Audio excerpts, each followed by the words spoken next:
Welcome to the deep dive, where we don't just read the sources, we try to dissect them to find, the hidden architecture of these extraordinary lives. Hmm. And today, we're undertaking a really complex mission. We're trying to understand the truly unique dual life of Manuel del Valle y Colón. And the stack of material we have is Yeah. it's immense. We're looking at biographical accounts, a huge legal career, but then also this entire Omnibus poetry series. All 49 volumes of it. Exactly. Yeah. And what's immediately clear is that this is a life that's defined by synthesis, not by separation. Right. I mean, we're looking at a man who reached the highest levels of academia, of federal service, while at the same time sustaining this prodigious creative output. So our mission for you is really to extract that connection. How does the world of the advocate, the person focused on justice, coexist with the world of the artist who's focused on meaning? How does that ironclad structure of the law live alongside the fluid nature of pure expression? And the sources really present a life built on traversing these two worlds. You've got the distinguished attorney Princeton, Yale Law, landmark civil rights cases. And then the poet, a prodigious poet. This duality, it's really the engine of his entire legacy. So to anchor this whole exploration, we are diving deep into volume XL9 of his poetry, the one titled Wave. And that title alone is such a statement, isn't it? It is. It's rendered in 4 languages right on the cover. We have Ikling, which is the Chinese pinyin, The Chinese character or nami in Japanese. and Anton Colón in Thai. That multilingual title is such a critical clue right from the start. It points to this deep linguistic commitment he had, far beyond his native Spanish and English. Absolutely. The sources specifically mention his devotion to Thai, Chinese, and Japanese traditions. So the wave isn't just a metaphor for the sea. It's really this global symbol of perpetual motion, of change. And as we're going to see, that metaphor, the wave, it perfectly encapsulates the themes of his entire life. Passage, constant change, the cycle of home and exile. From the Harlem Projects all the way back to Puerto Rico, it's that constant return, that relentless forward motion, and that challenge to what we think of as stability that defines both his art and his advocacy. Okay, so let's unpack that journey. Because to get the intellectual giant, you first have to understand the foundation he built right here in New York City. Right. Manuel de Valle y Colón was born in East Harlem, October 1948. And his parents, they both emigrated from rural Puerto Rico, from Hatillo and Moca. And his early life, it was really characterized by this kind of internal migration within the housing projects, which gives you context for his later focus on equity and access. We see him moving from the Carver houses on East 1 and 2nd Street Which is a very high-density, dynamic environment. to the Douglas projects on West 1 and 2nd Street when he was 9. He navigated the public school system, PS 72, PS 179, JHS 54. And all of that set him up for a huge transition. Yeah, to Brooklyn Technical High School. One of the nation's premier specialized high schools. He was in the college prep major, graduated in '66, and this is where that intellectual discipline really starts to solidify. What's so telling from the source material is just the sheer variety of what he was doing outside of class. He wasn't just focused on one thing. Not at all. He was this force of, organizational energy. The sources list the Free World Club, the Debating Society, which, is a natural precursor to law, Of course. And he even managed the fencing team. which speaks to discipline, strategy, boundaries, all themes that actually reappear in his poetry volume Fencing. But the activity that gives us the biggest clue into his early advocacy was the polling squad. Right, they actually conducted polling for New York City elections. So he's involved in understanding public sentiment, systemic processes right from the ground up. He's linking a high school activity directly to civic engagement. And the high school yearbook notes, they're just spectacular evidence of his identity already forming. They weren't just, have a great summer. No, they recognized him as a future intellectual. You have inscriptions like, "To an amateur historian, to my favorite philosopher." One of America's future historians. And that search for deep, interconnected knowledge was already there. That one classmate wished for him to find complete knowledge. And another called him the best history student in the school. I mean, these are not typical high school accolades. No.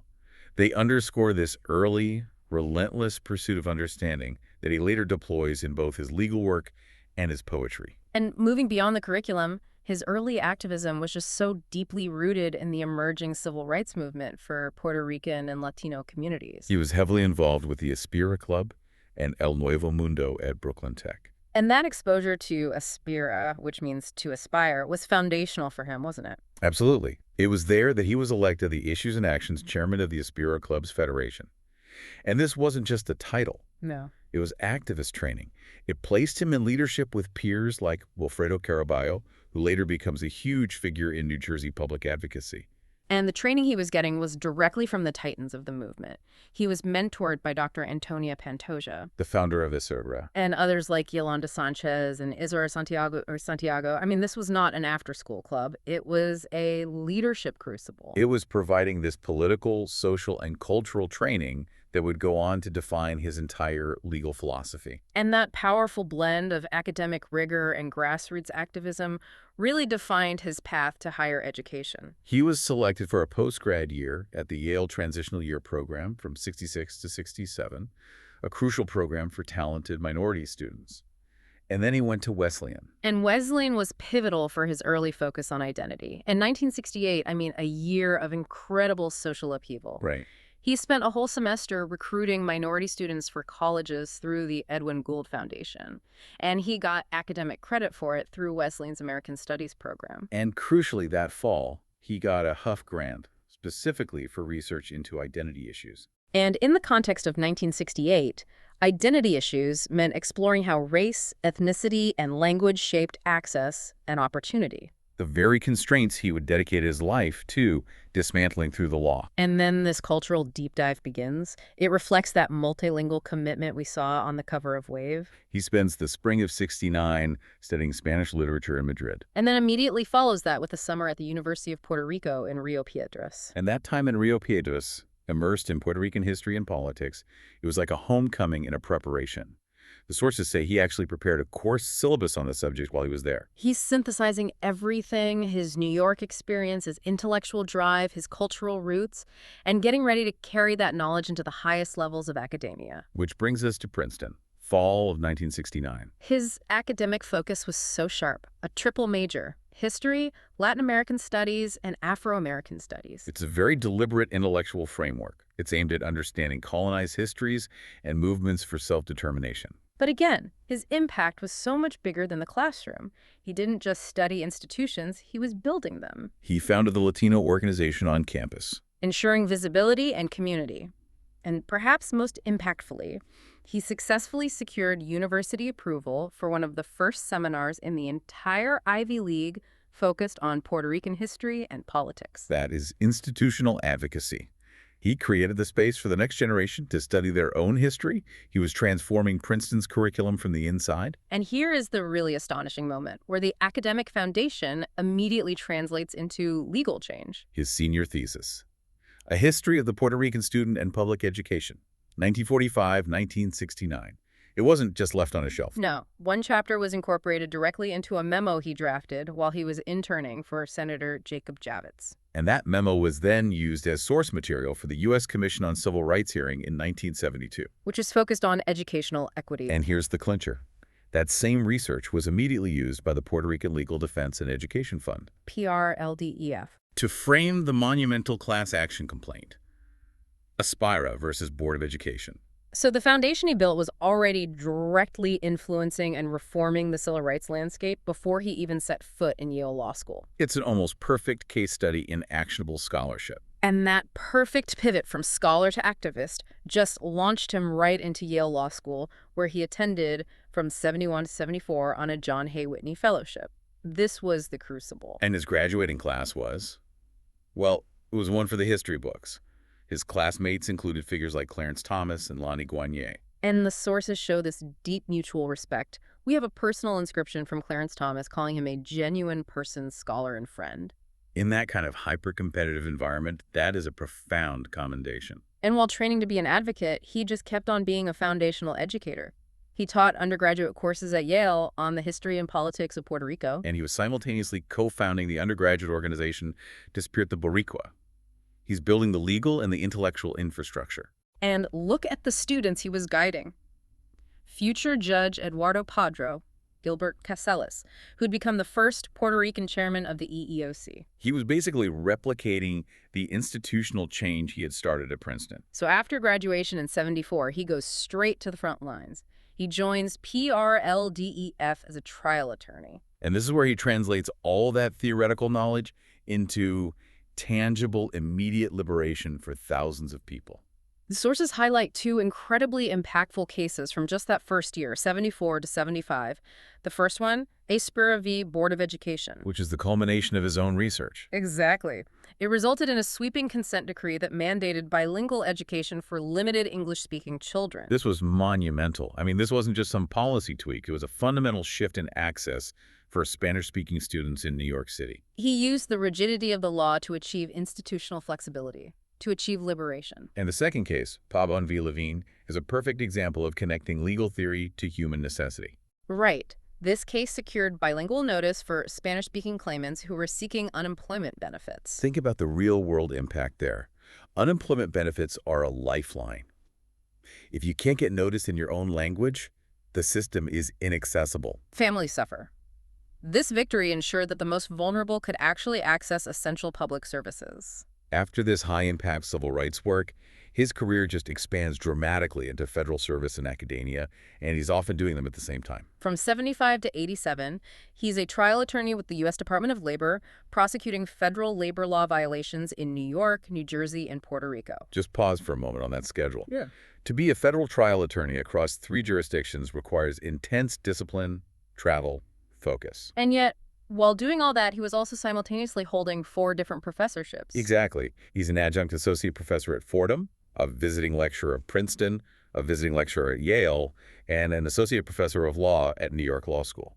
The sheer output, the capacity to switch between litigation and nuanced academic teaching, it paints a picture of almost superhuman discipline. And this dual life was supported by these major scholarly fellowships.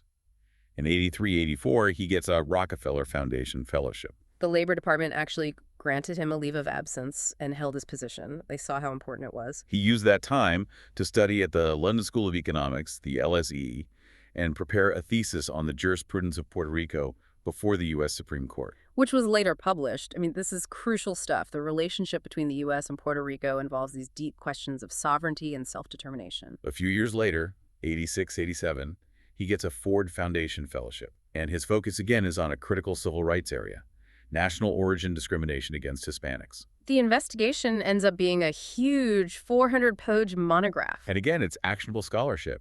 The findings were published as Toward a Language-Based National Origin Modality in the Harvard Journal of Hispanic Policy. This is such an essential theoretical contribution. He's suggesting that discrimination based on language should be treated as a critical part of national origin discrimination. That framework underpins so much of his advocacy. It connects his love of language with his fight for equity. At the same time, he's broadening his skills into arbitration. He becomes one of the few Puerto Rican arbitrators in the country. He understood justice needed multiple venues. And all of this leads him to these high-profile administrative and judicial roles. Then comes a huge professional milestone. He's named Chief Administrative of the New York State Division of Human Rights from 91 to 95. And the sources note he was the first Puerto Rican ever to hold that position in the oldest human rights agency in the country. And he used that platform to reshape priorities. He was instrumental in prioritizing cases on racial and sexual harassment and also complex AIDS cases. He made the agency respond to evolving social crises. His judicial career culminates in this long tenure from 2004 to 2020 as an administrative law judge and then chief administrative law judge for the Social Security Administration in San Juan, Puerto Rico. That career path is a cycle, isn't it? Passage New York, the Ivy League, federal service, and then return back to Puerto Rico. It mirrors the wave metaphor. Perfectly. And finally, we just have to come back to the profound impact he had as a role model. While teaching at Princeton, he met Sonia Sotomayor. And that connection was lifelong. He attended her Supreme Court investiture, invited by his Yale classmate, Justice Thomas. But the most powerful testament is what Sotomayor wrote in her book, My Beloved World. She wrote, "Manuel, you were my first role model, someone with a passion for fighting for change. Thank you for all you have done for so many and for what you continue to do." So his legal career wasn't just a successful navigation of systems. It was an act of shaping the moral and intellectual framework for future leaders. Okay, so that intense discussion of structure, advocacy, and institutional constraint, the work of the law, that provides the perfect transition to his poetic world, right? It does. The structure of a courtroom is rigid. It's demanding. So where does all that intensity go when the day is over? It finds its release in the lyric. The sources describe his poetic persona as this rare voice of authenticity, intellect, and creativity. He doesn't just chronicle life, he interprets, examines, and elevates it. And his return to Puerto Rico after being born in New York, that just perfectly mirrors the constant passage and return, which is the central theme of his art. And the sheer volume is, well, it's frankly astonishing, 49 published Kindle volumes in the Omnibus poetry series. This is not a casual hobby. This requires a discipline that is equal to, or maybe even greater than, his legal career. Right. It suggests the poetry isn't separate from the law. It's the necessary balancing mechanism. And just looking at the range of titles is like tracing a map of his entire life, inside and out. You have the travel volumes, Spain and Morocco, Australian outtakes, and Chinese tears. New York and Egypt. It's chronicling his global curiosity. But then you get the thematic volumes that show his philosophical side. Goddesses, exploring mythological power, Yuang desire, Tonghua fairy tale. And the structural ones, like fencing and pandemic. The inclusion of fencing is so fascinating. It links that physical discipline, boundary setting, and strategic action themes that translate perfectly from the sport to the courtroom and to the poetic form itself. So what allows for this immense lyrical precision is that commitment to cultural synthesis we mentioned earlier. He explicitly thanks his Chinese, Thai, and Japanese teachers for expanding his linguistic, cultural, and spiritual vocabulary. This isn't just a superficial interest. No, the sources stress his curiosity spans everything from Thai tonal complexity to Chinese philosophical concepts with what they call immersive respect. You know, in tonal languages like Chinese or Thai, a slight change in pitch changes the entire meaning of a word. That trains the ear and the mind for precision and nuance, which is the exact skill required of a world-class lawyer or judge. He's applying a jurist's precision to the poet's emotional language. And this deep cultural blending informs the 6 major thematic clusters that the sources identify in his work. It gives us a roadmap to his worldview. First, you have renewal, passage, and time. This is all about liminal spaces, the edges between land and sea, the transitional light of dawn and dusk. It's the physics of constant change. Second, identity, appearance, and self-perception. He explores how we present ourselves and the inevitable confrontation with our authentic self. So critical for someone who traversed so many different worlds. Third is observation, constraint, and liberation. And here's the direct link to his legal career. He's exploring social and psychological confinement, the invisible barriers that institutions can impose. Like the ones he fought in the Aspire case. Exactly. Fourth is intimacy, connection, and healing, a focus on vulnerability, on acknowledging that the fight for justice is emotionally costly and requires self-repair. Fifth, conflict, shadow, and redemption.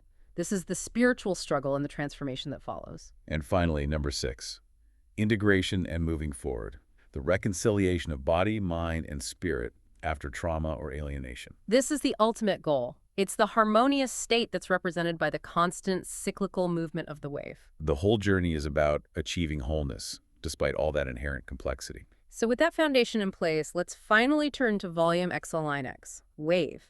The wave, as he writes on pages 34 and 35, is this profound teacher of self-acceptance. And the central directive is just stated so clearly, having the courage to accept yourself. The wave is the perfect non-judgmental analogy for this. It's in an endless journey merely to rush in and out. It doesn't question its existence. It just fulfills its nature. And its duality is instructional. The wave reshapes beaches, showing fury during hurricanes, but also offering a soft musical recession during calm. It holds these multiple contradictory states without any internal conflict. It's a metaphor for living a full life that embraces both the fire of advocacy and the tranquility of reflection. And here's the key contrast.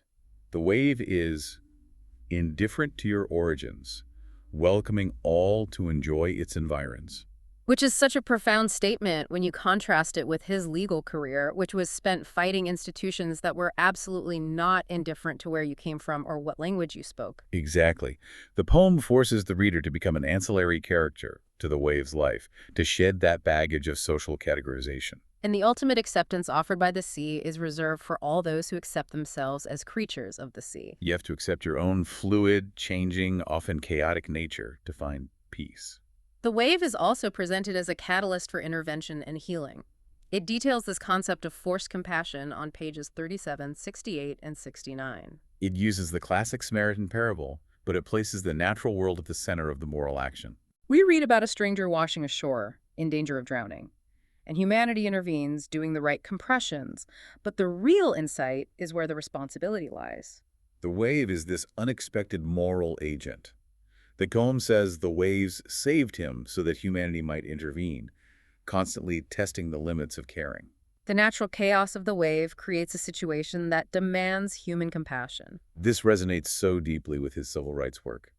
Often the law has to create the crisis, the lawsuit, the court mandate that forces institutions to act humanely. The wave acts as a relentless legal mandate, testing the limits of caring. And the resulting transformation is profound.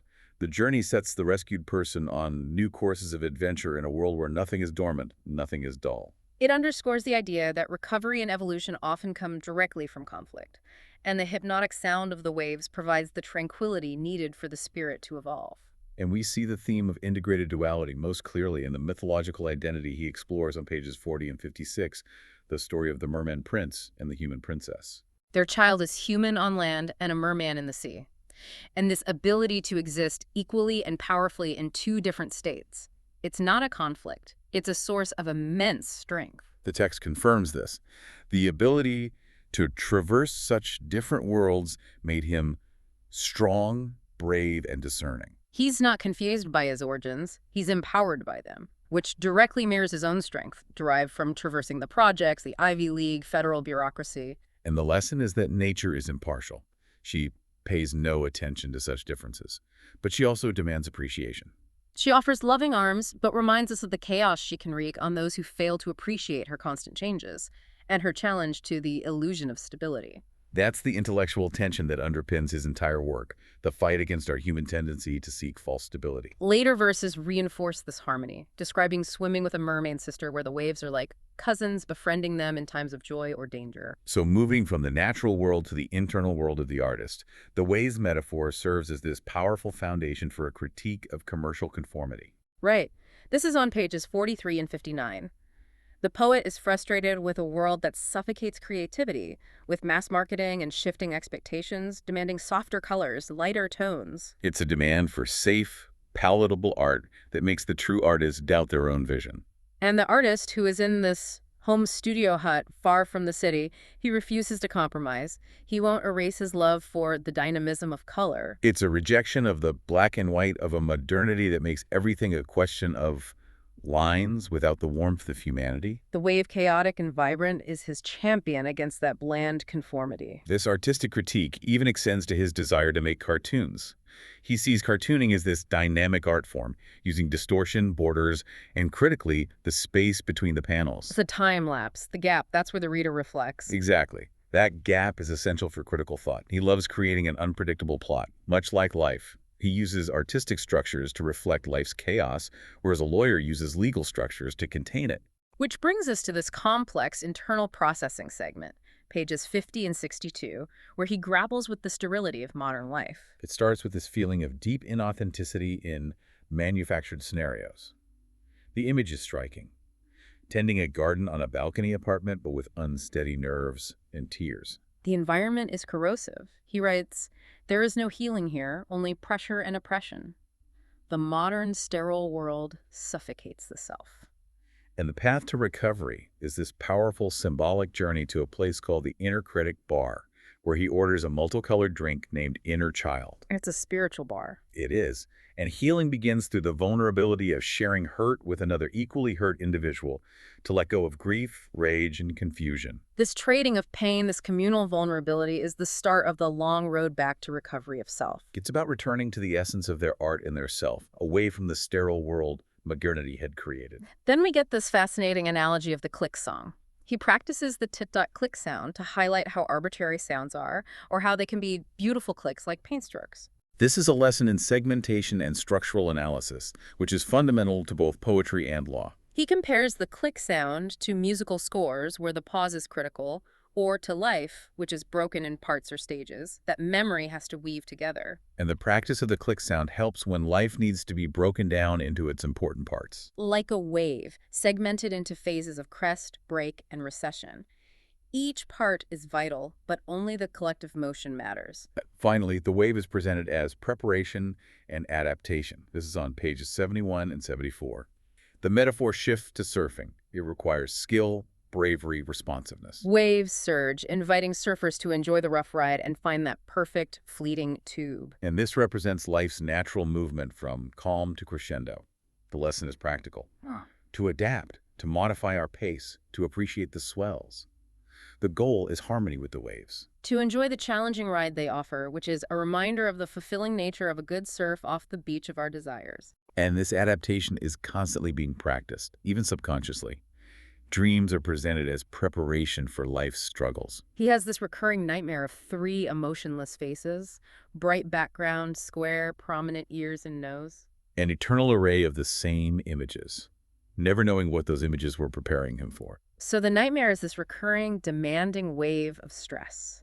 The meaning is hidden, but the function is clear. Continuous, demanding preparation for an unknown challenge. It perfectly connects his internal psychological life to the external environment of constant necessary flux.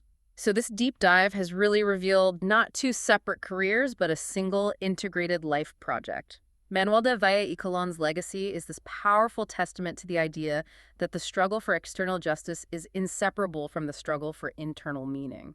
Yeah, we traced his trajectory from fighting for visibility in the Harlem projects and in Princeton classrooms, which translated directly into landmark legal action like a Spear v. Board of Education.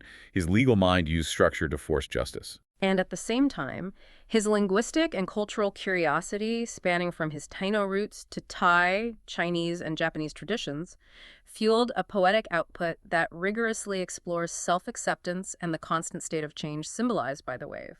His poetic soul used lyric to interpret that struggle. So whether he was navigating the crucible of Yale law, the strictures of federal service, or the lyrical precision of his poetry, his core work was identical. It was making sense of the complex chaos of time and bestowing upon the individual the eyesight of the ages.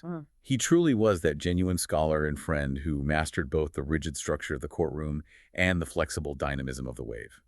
So here is the final provocative thought for you to consider. The source material tells us that the mythological child of the human princess and the merman prince gained his strength, his bravery, and his discerning nature because he was able to traverse such different worlds. If we accept the wave's ultimate lesson, that its constant chaotic change challenges our personal illusion of stability, what part of your own life, which you currently hold as separate or disparate, maybe your professional rigor and your need for creative flow, or your past identity and your present goals, what parts should you intentionally weave together to make yourself stronger, braver, and more discerning?